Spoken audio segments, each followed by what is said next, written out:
بسم اللہ الرحمن الرحیم۔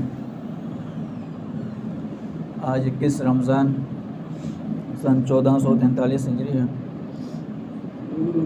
آج کے دن حضرت علی رضی اللہ تعالی عنہ کا یوم شہادت ہے کہ 21 رمضان کو حضرت علی رضی اللہ تعالی عنہ کو خوارج نے شہید کر دیا۔ حضرت علی رضی اللہ تعالی عنہ کی شخصیت کیسی ہے؟ حضور اکرم صلی اللہ علیہ وسلم نے ارشاد فرمایا، من کنت ولیہ فعلیہ ولیہ، جو میرا دوست ہے وہ علی کا بھی دوست لازمی ہوگا، یعنی کہ جو میرے سے محبت کرتا ہے وہ علی سے بھی محبت لازمی کرے گا۔ اور فرمایا کہ حضرت علی کی مثال ایسی ہی ہے جیسے حضرت موسیٰ علیہ السلام کے لیے حضرت ہارون علیہ السلام ہے۔ کیا مطلب اس کا؟ فرمایا کہ میرے جیسے حضرت موسیٰ علیہ السلام کے خلیفہ حضرت ہارون علیہ السلام تھے، اور اسی طریقے سے میرے خلیفہ حضرت علی ہیں۔ فرمایا کہ میرے بعد بس یہ فرق یہ ہے کہ میرے بعد کوئی نبی نہیں آئے گا۔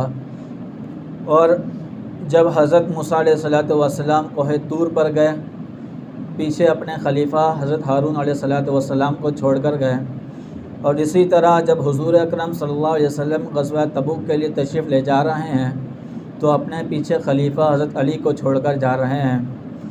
اور دوسری نسبت یہ بھی ہے کہ حضرت ہارون علیہ السلام حضرت موسیٰ علیہ السلام کا آپس میں جو تعلق تھا وہ چچا زاد بھائی کا تھا، اور حضور اکرم صلی اللہ علیہ وسلم کا تعلق بھی حضرت علی کے ساتھ چچا زاد بھائی کا ہی تھا۔ بس فرق یہ ہے کہ حضور اکرم صلی اللہ علیہ وسلم نے فرمایا کہ میرے بعد کوئی نبی نہیں آئے گا۔ اور اسی طریقے سے حضور اکرم صلی اللہ علیہ وسلم نے ارشاد فرمایا، اِنَّهُ لَا يُحِبُّكَ إِلَّا مُؤْمِنٌ وَلَا يُبْغِضُكَ إِلَّا مُنَافِقٌ، کہ علی سے محبت صرف وہی شخص کرے گا جو مومن ہوگا، اور علی سے بغض صرف وہی شخص رکھے گا جو منافق ہوگا۔ اب حضرت علی رضی اللہ تعالیٰ عنہ کا قول ہے، فرمایا کہ میری وجہ سے کہ بعض لوگ نجات پا جائیں گے اور بعض لوگ میری وجہ سے جہنم رسید ہوں گے۔ کیا کہ میری وجہ سے جہنم رسید کیسے ہوں گے؟ یعنی کہ میری محبت میں اتنا بڑھ جائیں گے کہ باقی صحابہ کو باقی اصحاب کو چھوڑ دیں گے، باقی اصحاب کو وہ لعن طعن کریں گے، باقی اصحاب کو اپنی تنقید کا نشانہ بنائیں گے، اور یہ میری وجہ سے یہ لوگ گمراہ ہو جائیں گے۔ جیسا فرمایا میری وجہ سے لوگ جنت میں بھی جائیں گے، یعنی کہ وہ ہر صحابی کو ہر اصحاب کو اپنے مقام پر رکھیں گے۔ اور حضور اکرم صلی اللہ علیہ وسلم نے ارشاد فرمایا، لا تسبوا اصحابی، میرے صحابہ کو طعنہ نہ دو، میرے صحابہ کو برا بھلا نہ کہو۔ اور ایک جگہ پر ارشاد فرمایا حضور اکرم صلی اللہ علیہ وسلم نے، من سب اصحابی فعلیہ لعنۃ اللہ والملائکۃ والناس اجمعین لا يقبل اللہ منہ صرفا ولا نصرا، یعنی کہ میرے صحابہ کو جس نے لعن طعن کی، جس نے میرے صحابہ پر تنقید کی، اس پر فرشتوں کی بھی لعنت ہے، اس پر اللہ کی بھی لعنت ہے، اس پر تمام لوگوں کی بھی لعنت ہے۔ اور فرمایا کہ اس کے بعد اس کی کوئی بھی نہ فرضی نماز قبول ہوگی نہ اس کی کوئی نفلی نماز قبول ہوگی۔ کتنی بڑی بات حضور اکرم صلی اللہ علیہ وسلم نے ارشاد فرمائی، یعنی کہ میرے صحابہ کو جس نے تنقید کا نشانہ بنایا، جس نے میرے صحابہ کو لعن طعن کی، اور اس کے لیے اس کے بعد اس کی کوئی نماز قبول نہیں ہوگی، چاہے وہ فرض نمازیں جتنی بھی پڑھ لے، چاہے وہ نفلی عبادتیں جتنی مرضی کر لے، اس کی کوئی بھی عبادت قبول نہیں ہوگی۔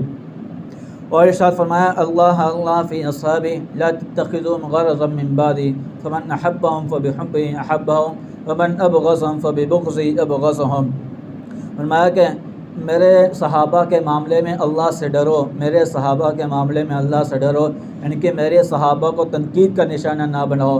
اب یہ کون فرما رہے ہیں؟ حضور اکرم صلی اللہ علیہ وسلم ارشاد فرما رہے ہیں کہ میرے صحابہ۔ اب اگر کوئی شخص کسی کو بول دے بھائی یہ میرا بندہ ہے، اب وہ اپنے آپ کو بڑا سمجھتا ہے کہ بھئی میری نسبت بڑے کے ساتھ ہو گئی کہ میں بھی بڑا ہو گیا۔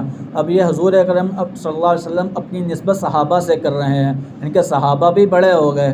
اب جو کسی کو بولے بھئی یہ میرا بندہ ہے تو وہ کتنا بڑا ہو جاتا ہے، اس کی نسبت کیونکہ بڑے کے ساتھ ہو گئی۔ جب صحابہ کی نسبت حضور اکرم صلی اللہ علیہ وسلم کے ساتھ ہو گئی تو صحابہ پہ کس مقام تک پہنچ گئے۔ فرمایا کہ میرے صحابہ کو تنقید کا نشانہ نہ بناؤ، ان کے بارے میں اللہ سے ڈرو۔ اور فرمایا کہ جو مجھ سے محبت رکھتا ہے وہ صحابہ سے محبت رکھتا ہے، کہ میری محبت ہونے کی وجہ سے، مجھ سے محبت ہونے کی وجہ سے وہ صحابہ سے محبت رکھ رہا ہے، میرے سے بغض ہونے کی وجہ سے وہ صحابہ سے بغض رکھ رہا ہے، کہ جو صحابہ سے بغض رکھے گا وہ لازمی حضور اکرم صلی اللہ علیہ وسلم سے بھی بغض رکھنے والا ہوگا۔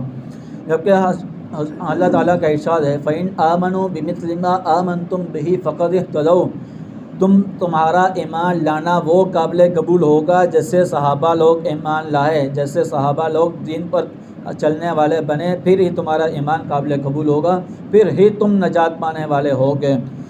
اب دوسری جگہ پہ ارشاد فرمایا فَإِنْ آمَنُوا وَإِذَا قِيلَ لَهُمْ آمِنُوا كَمَا آمَنَ النَّاسُ قَالُوا أَنُؤْمِنُ كَمَا آمَنَ السُّفَهَاءُ، جب منافقین سے کہا جاتا تھا کہ آپ ایمان لاؤ ایسا ایمان جیسے یہ لوگ لائے، یہ لوگ کون تھے؟ اس وقت لوگ صحابہ تھے، لوگوں سے مراد یہاں صحابہ لی جاتی ہے کیونکہ اس وقت کے لوگ صحابہ تھے، کہے کہ ایسا ایمان لاؤ گے پھر تم قابل قبول ہوگے، ویسا نہیں۔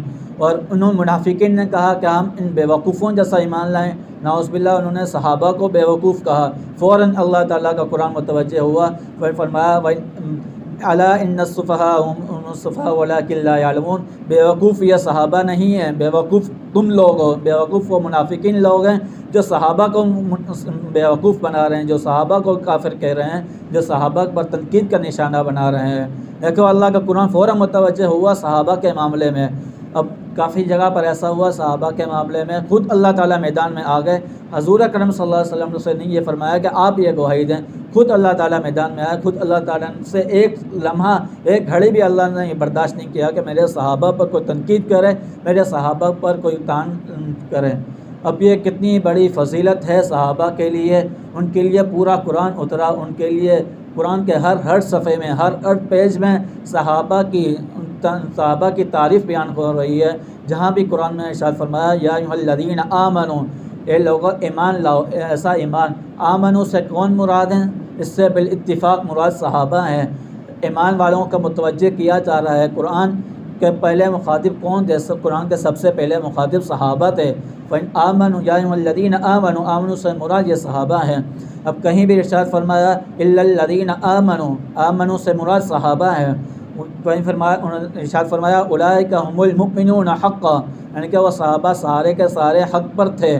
اب کوئی کھڑا ہو کر یہ کہتا ہے کہ بھئی صحابہ کا آپس میں دشمنی تھی، صحابہ کے آپس میں لڑائی ہوئی، حضرت علی کا مقابلہ حضرت امیر معاویہ نے کیا، حضرت امیر معاویہ نے حضرت علی سے جنگ کی۔ بھائی اب بھائیوں کی آپس میں اونچ نیچ تو ہو جاتی ہے، اب دو بھائی جتنے بھی آپس میں جتنی محبت بھی ہو، تھوڑی بہت تو اونچ نیچ تو ہر کسی میں ہو ہی جاتی ہے۔ اگر کسی میں اونچ نیچ ہو بھی جاؤ، پھر بھی اس کے بعد جب اللہ کا قرآن متوجہ ہو رہا ہے، فرما رہا ہے رضی اللہ عنہم ورضوا عنہ، بھئی میں صحابہ سے راضی اور یہ مجھ سے راضی۔ جب سب ایک دوسرے سے راضی ہو گیا، اب کسی اور کو کوئی بولنے کی، کوئی بکواس کرنے کی کیا ضرورت کہ جس کے بارے میں قرآن اتر آیا کہ فرمایا کہ اللہ ان سے راضی ہو گیا، اب میں ان سے راضی اور صحابہ مجھ سے راضی۔ اب کسی کو یہ حق نہیں پہنچتا وہ صحابہ پر انگلی اٹھائے، صحابہ کو لعن طعن کا نشانہ بنائے، صحابہ پر کسی قسم کی تنقید کریں۔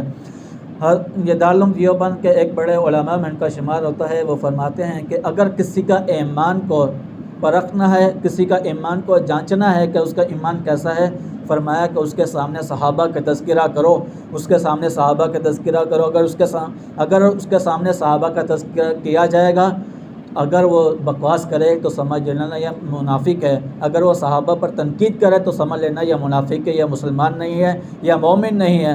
اگر اس کے سامنے صحابہ کا تذکرہ کیا جائے اور وہ صحابہ کی تعریف کرے، صحابہ کی تعریف میں آسمان اور زمین و آسمان ایک کر دے تو سمجھ لینا یہی پکا مومن ہے۔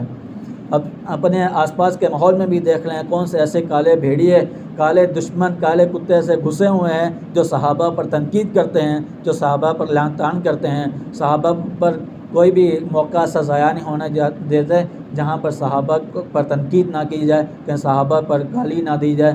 اب دعا کریں ہم ہر کسی کے دل میں صحابہ کی محبت ہو، صحابہ سے ہم ہر ایک جیسے صحابہ جیسا ایمان رکھنے والے ہم ہر ایک بنے صحابہ پر چل کر ہی ہم اپنے پورے دین پر کامل اتر سکتے ہیں. ویسے صحابہ کے علاوہ ہمارے پاس اور کچھ نہیں ہے.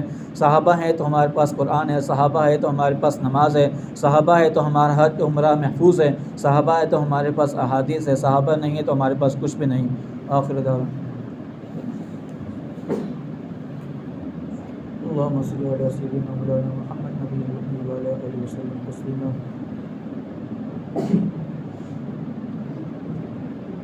ربنا ولا تحملنا ما لا طاقة لنا به واعف عنا واغفر لنا وارحمنا أنت مولانا فانصرنا على القوم الكافرين. ربنا ظلمنا أنفسنا وإن لم تغفر لنا وترحمنا لنكونن من الخاسرين. اللهم إنك عفو تحب العفو فاعف عنا. اللهم إنك عفو تحب العفو فاعف عنا. اللهم أجرنا من النار. اللهم أجرنا من النار. اللهم أجرنا من النار. اللهم اغفر للمؤمنين والمؤمنات والمسلمين والمسلمات الأحياء منهم والأموات إنك سميع مجيب الدعوات. اللهم ألف بين قلوبنا وأصلح ذات بيننا واهدنا